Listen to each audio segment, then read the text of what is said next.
Good morning students, मैं सौरभ रंजन आपका SST teacher एक बार फिर आपके साथ class 9 subject civics chapter 3 part 3 electoral politics के इस चैप्टर में बच्चों इलेक्ट्रॉल पॉलिटिक्स यानी कि जो हमारा पॉलिटिक्स है उसमें इलेक्शंस की बात हम करेंगे।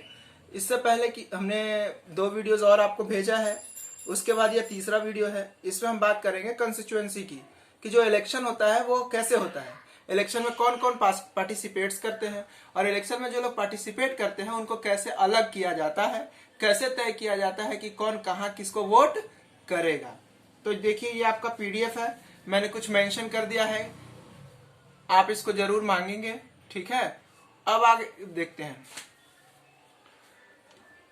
अब जो है सबसे पहले इंडिया को अलग अलग पार्ट में डिवाइड करते हैं।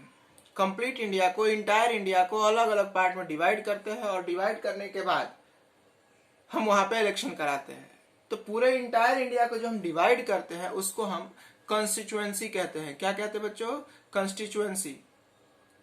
जैसे आपने सुना होगा कि कोई जिला है तो डिस्ट्रिक्ट का अपना एक ज्यूरिडिक्शन होता है कि कितने दूर के एरिया का वो जिला है, उतने दूर के एरिया में वहां के लोगों का अधिकार होता है या वहां के जो डीएम है उनका अनुशासन चलता है, रूल चलता है, लेकिन उसके बाहर उनका रूल नहीं चलता है। वैसे ही इलेक्शन कराने के लिए भी हम एक ज्यूरिडिक्शन बनाते हैं, उस ज्यूरिडिक्शन को कॉन्स्टिट्यूशन कहा जाता है।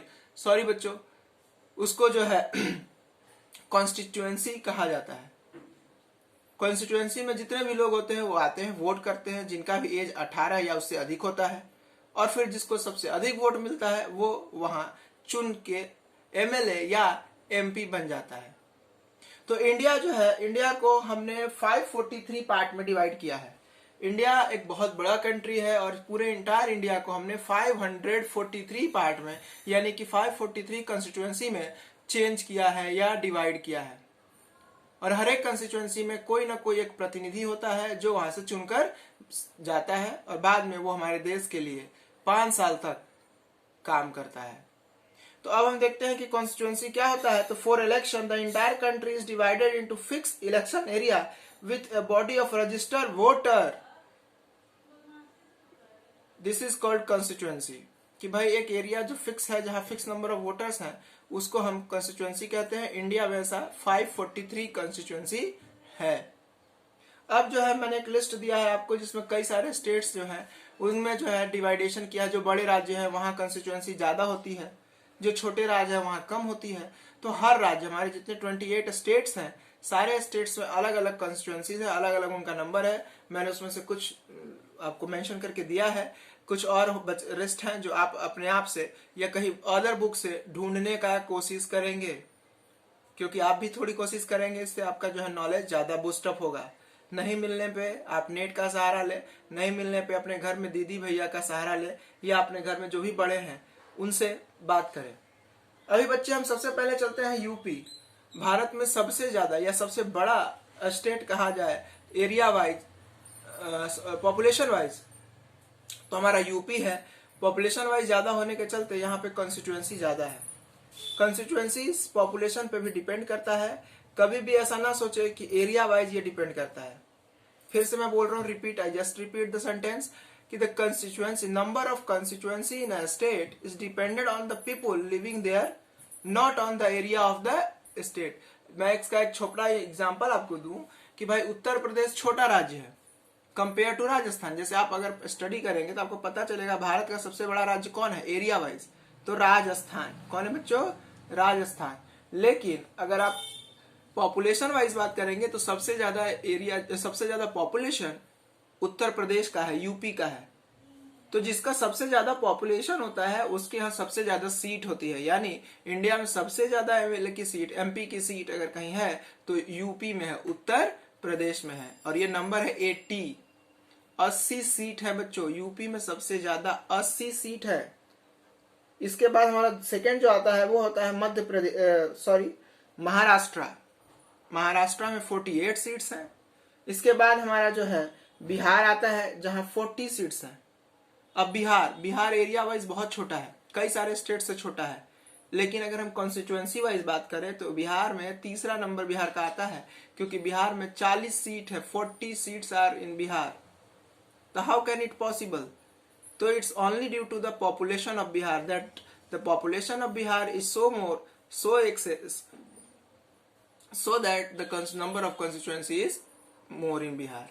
खैर, अब आप जो है अलग अलग स्टेट्स की तुलना करेंगे, आपस में बातें करेंगे और सभी स्टेट्स के बारे में बात करेंगे कि किसके यहाँ कितनी कॉन्स्टिट्यूएंसी है, किसके यहाँ कितनी कॉन्स्टिट्यूएंसी नहीं है, कौन सा राज्य वहाँ किसकी सरकार है, कौन सा ऐसा स्टेट है जहाँ पे जो गवर्नमेंट है वो कोलिजन गवर्नमेंट है या इंडिपेंडेंट गवर्नमेंट है। तो ये सभी बातें आप करेंगे। अभी मैं आपसे थोड़ी बातों में बता दूं कि बिहार यहाँ पे अलायंस गवर्नमेंट है, क्योंकि यहाँ पे 2-3 पार्टी मिलकर सरकार चला रही है। इसके ठीक उलट आप यूपी चलिए, वहां पे इंडिपेंडेंट गवर्नमेंट है, क्योंकि यहाँ पे योगी की सरकार है, योगी जी जो है बीजेपी के नेता हैं और बीजेपी की पूर्ण बहुमत की सरकार है। आप मध्य प्रदेश चलिए, वहाँ बीजेपी की पूर्ण बहुमत की सरकार है।